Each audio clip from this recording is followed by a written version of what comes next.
গ্রাম দেবীতলা আলো আলো দিন কাঁঠাল সহ দিতে হবে না চেয়ারে বসে ভালো হবে কাঁঠাল সহ দিতে হবে না চেয়ারে বসে ভালো হবে কাঁঠাল তো রয়েছে আপনি কাঁঠাল গাছের পরে ভিডিও করে নিয়ে এসেছি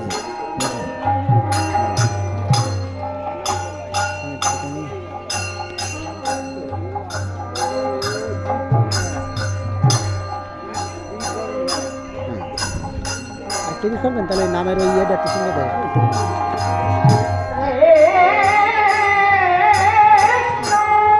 এবার বলেন যে কি অবস্থা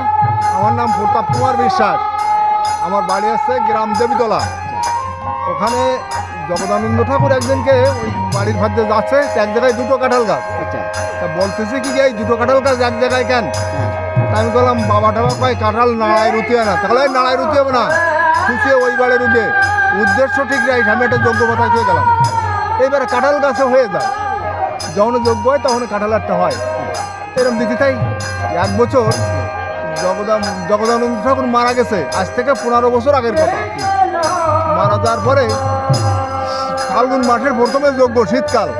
আমি বলতেছি তাহলে এই কাঁঠাল আর কাঠবো নাই ভাগ পেরে নাই পাইছে তো আমি এই যোগ্যই আইছি আর একটু পরে আর যজ্ঞ আসার পরে শেষে ওই যজ্ঞ সারে নগর কীর্তনের বাড়ি যাই দেয় কি কাঁঠাল গাছের কাঁঠাল না কাগজ ভাঙে মানে আলোয় নয়েছে এখন ওই মনে হয় জগদানন্দ ঠাকুর তখন মারা গেছে তারপরে এনে ফিরে চলে আসলাম আসে তার ভক্তরা আছে বললাম কি যে আমার তো একটা অপরাধ হয়েছে যে এই গাছের কাঁঠাল আমি যোগ্যই দিইনি তেমন করা কি তার কাছে যেটা গেছে সামনের বছর দুটো দিও পরের বছর দুটো কাঁঠাল হলো ওই ফাল্গুন মাসের যোগ্যর সময় আমি নিয়ে আসলাম ওখানে আর তর্ক করে নেই এবার গতবারের আগের বেড়া কার্তিক মাসের যোগ্য এখন গোপাল মামা তারপরে আমাকে সাউদা লিটন মেম্বার এরা যায় দেয় কার্তিক মাসের যোগ্য হয় নাই কাঁঠাল পায় নাই যজ্ঞে এখন এই কার্তিক মাসেও কিন্তু একটা কাঁঠাল পাইয়ে গেল আর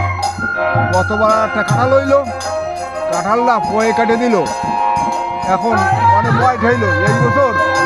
সেই একই গাছে 3টে কাঁঠাল হয় স্যার এখন অনেক কাঁঠাল ধরেছে এই 20 বছর ওই যোগ্যই দিচ্ছি এই